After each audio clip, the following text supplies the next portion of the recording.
Call all hands. Beat to quarters.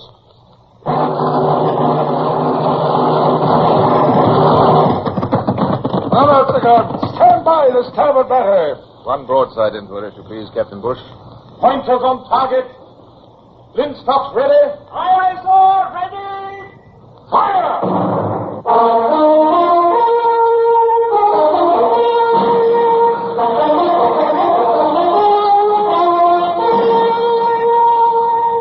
Presenting Michael Redgrave as C.S. Forester's indomitable man of the sea, Horatio Hornblower.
I find it hard, after so many years have elapsed, to recall quite what it was I resented about Lady Barbara's presence.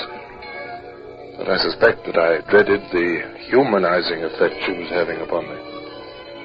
The elaborate pose I had with difficulty built up before my officers and men of being a hard, silent, unemotional machine was jeopardized by those long tropical evenings at the rail under the white moon. The soft Pacific breeze. Oh, I envy you your life of action and interest, Captain. A woman has nothing to look forward to save marriage. What do you hope to do when you at last retire from the sea?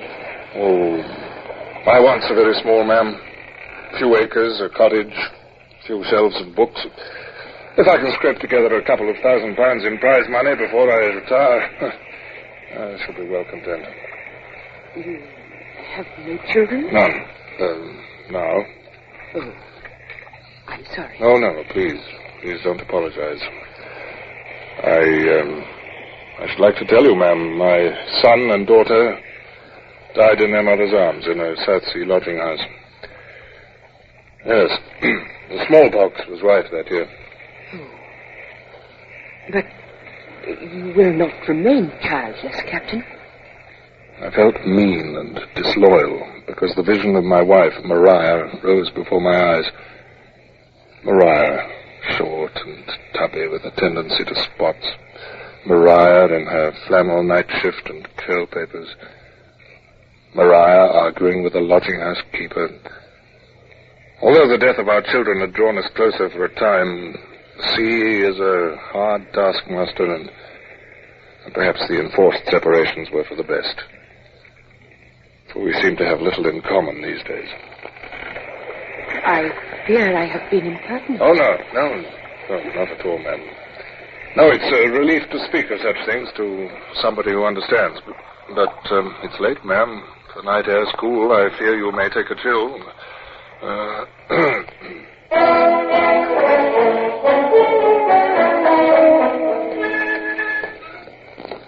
Morning, Mr. Bush. Well, another fine morning. Good morning, sir. Beautiful weather, but no wind. Those men of mine are getting fat and lazy. There's too little for them to do. Well, they've earned a short rest, and there'll be plenty for them to do when we get down to the Horn.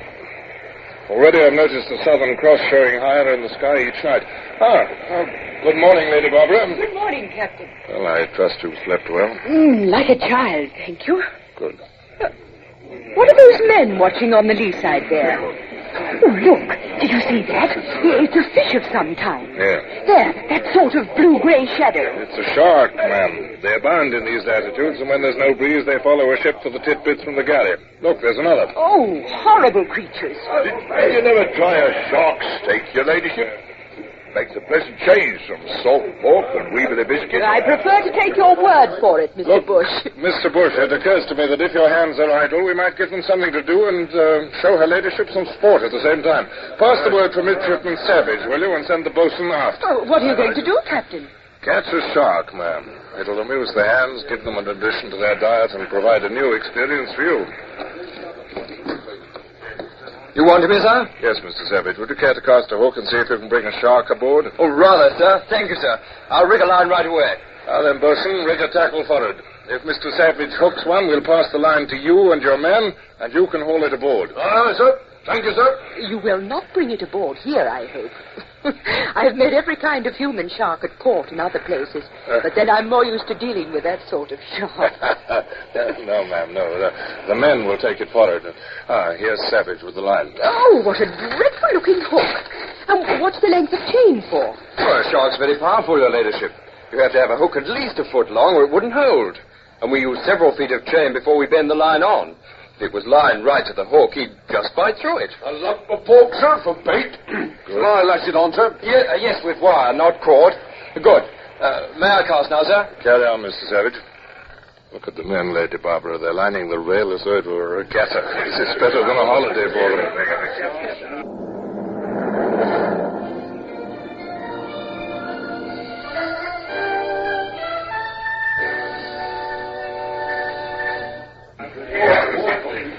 Stand from under! Here goes!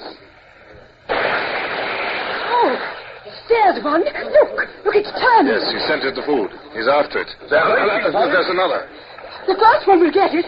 Heavens, the speed of it. He's there. Over he goes. Snap! There! They got him! Come, Mr. Bush, a hand on the line. This beauty's a big one. Edge him along, Mr. Savage. Not too violently, or he'll run for it and take us with him. Boatswain, carry the end of the line to the man. All right, sir. I've got it. Here you are, my lad. On the Right. Well, the men have it now. Ease him forward, my lads. Gently now. Play him. He's a big chap. Now you can see him, Lady Barbara. He's right abreast of us. Pleasant fellow, isn't he? Look at him fighting. Oh, it's a monster.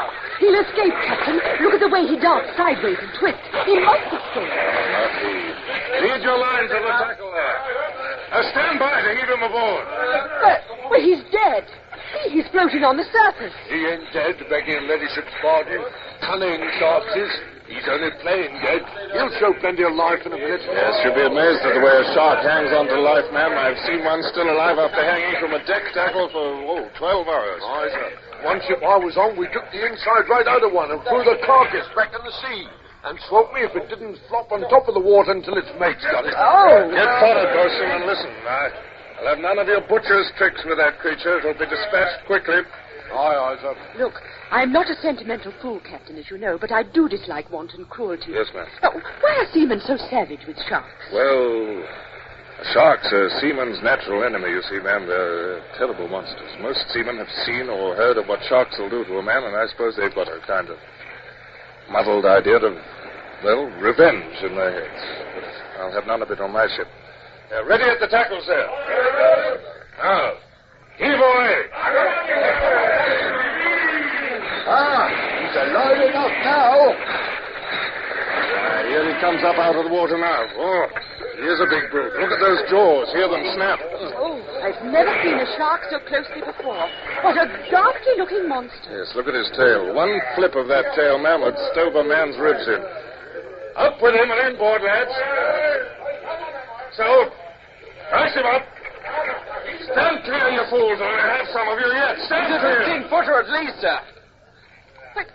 Well, Captain. Yes, sir. What's that man doing? He's got a shovel of live embers. You, Benson, come on.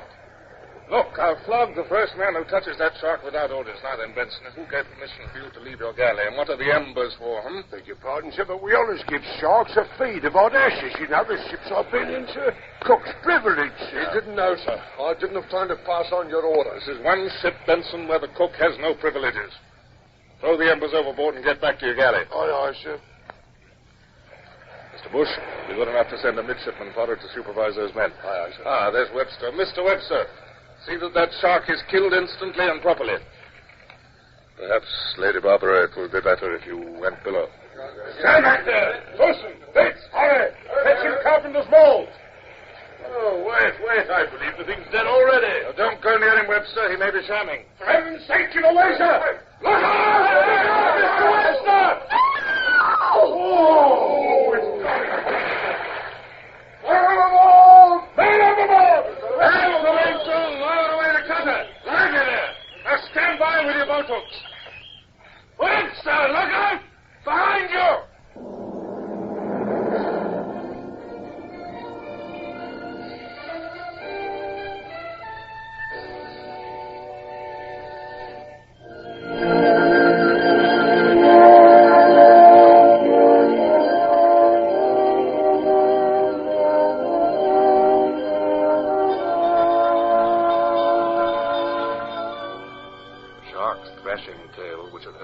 Overboard might have injured him so that he was unable to swim. And with other sharks in the vicinity, it was imperative to get aid to him quickly. Oh, look! Look, there are more sharks coming. My God, he'll sink. Lively with that cutter. Take your cane to him, Harris. The cutter will be too late. I'm going in, sir. Oh. Now, Mr. Savage, don't be a fool. I forbid it. I'm sorry, sir. He's my friend. Oh.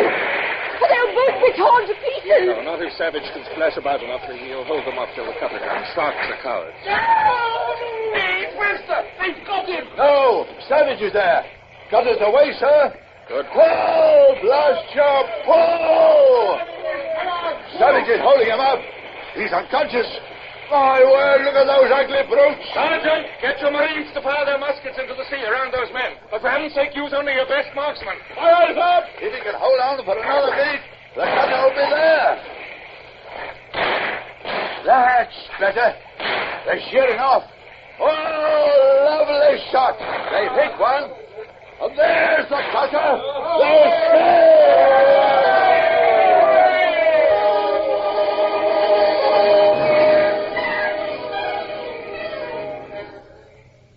Savage had been only just in time. The shark which had reached Webster had taken his left hand off as though with a razor. In another moment would have seen the young midshipman torn to pieces by the others. Yet discipline is discipline, and Savage had defied me. Mr. Savage, you will go below and change your clothes.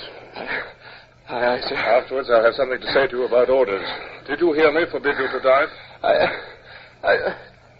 Yes, sir, but... That will do. I'll have my orders obeyed on this ship.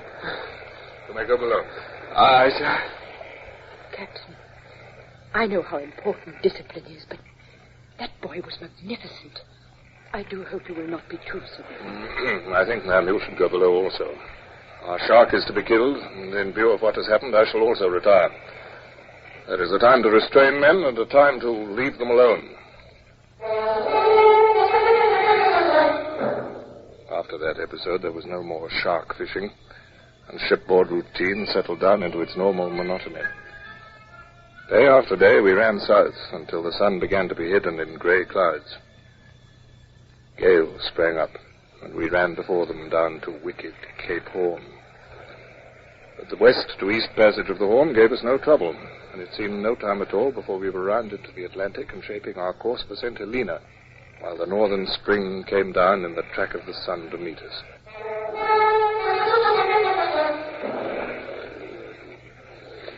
Stow away at those decks, me hearties. They're not like snow before we sight St. Helena. I'll have the skin off your backs. I can almost smell land, sir. But the wind seems to be dying on us. Yes, we'll have a calm in a couple of hours, if I'm any judge. Good morning, Lady Barbara. Good morning, Captain. Pleasant night, I trust. Oh, a wonderful night, Captain. I spent it dreaming dreams. Oh, so did... Yes, lovely, lovely dreams. Mostly of eggs. Eggs? Uh-huh. Fried eggs and buttered eggs. And slices of white bread spread thick with butter. And cafe au lait. And believe it or not, cabbage. Plain boiled cabbage. I sympathize with you. For myself, long years at sea have trained me not to allow myself such dreams. Oh, but it's fun. I wasn't quite extravagant enough to run to a puree of spinach, but I'd nearly attained a dish of young carrots when Hebe brought in my black coffee and weevily maize bread. And your steward sent to ask whether I'll take beef or pork for my dinner. Today, I think I start on the seventh brother of that pig whose chops I first tasted at Panama. I know his breed by now.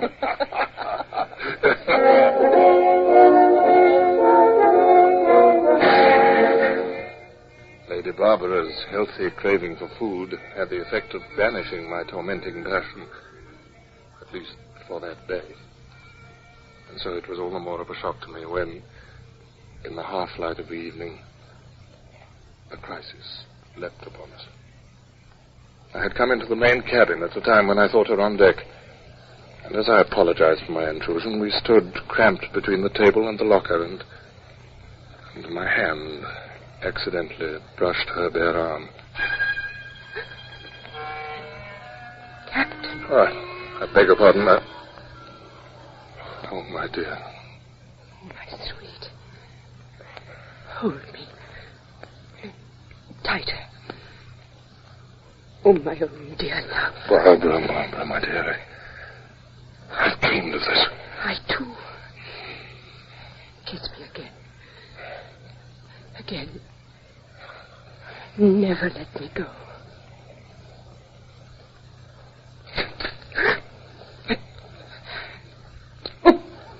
What is it, Hebe? What do you want? Go away, Hebe. I shall not want you yet. What? Barbara, what are we to do? Do? Well, we are lovers and the world is ours. But we do as we will. Yeah, but, my dear, you do not understand. The captain of a ship is not as unobserved as you think. My officers are... My dear, look at me. Yes. No, come. Look into my eyes. Do you not love me? I love you with my heart and soul. Well, then what is troubling you? Tell me, my love. Barbara, I am a married man. I know that. Will you allow that to interfere with us? It's not only that, Now, do not worry about Hebe. She is safe. She worships me.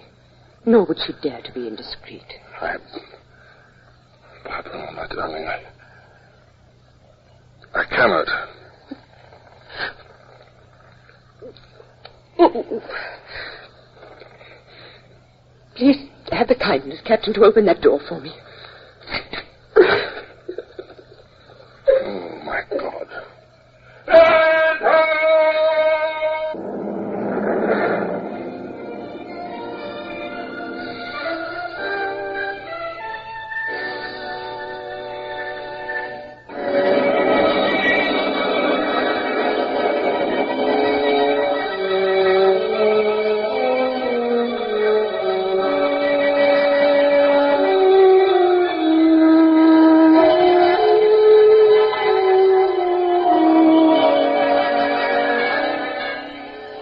Full of shipping, sir.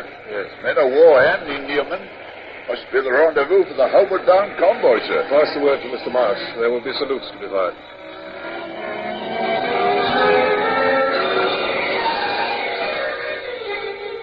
The misery of the next few hours is now mercifully blunted in my mind. There was much to do. I donned my poor finery and reported to the Temeraire, where I was received by Admiral Sir James Saumarez. He listened courteously to my report. By word, Hornblower, you have had a time. And you stood up to a 50-gun two-decker and sank her. Wonderful. And you've a Wellesley on board. We must tell Lady Manningtree of this. Sir, may I be excused, sir, to pay my respects to the governor? You can do that here. His Excellency and his lady are aboard my flagship. Indeed, sir. Also the Earl and Countess of Manningtree and Sir Charles and Lady Wheeler. Lady Manningtree. This is Captain Hornblower of the frigate Lydia. He's brought Lady Barbara Wellesley with him from Darien. And you left her aboard that little ship? The poor lamb. She must not stay there another moment. Sir James, you must excuse me. I will not have a moment's peace until she's comfortably in the cabin next to mine on board the Hanbury Castle. When women take charge, Captain Hornblower, it's best for men to stand from under. Yes, sir. You'll stay to breakfast, of course. Thank you, sir. How'd you get on with Lady Barbara? They're a stiff-necked family, I'm told.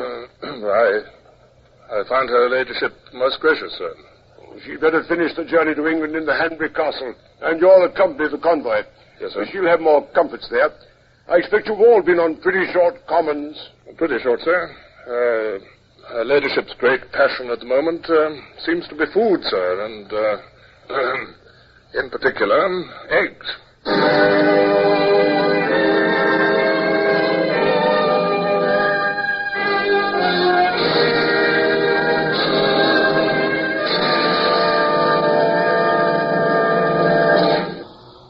Horatio Hornblower, starring Michael Redgrave, is based on the novels by C.S. Forester.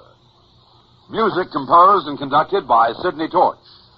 Produced by Harry Allen Towers.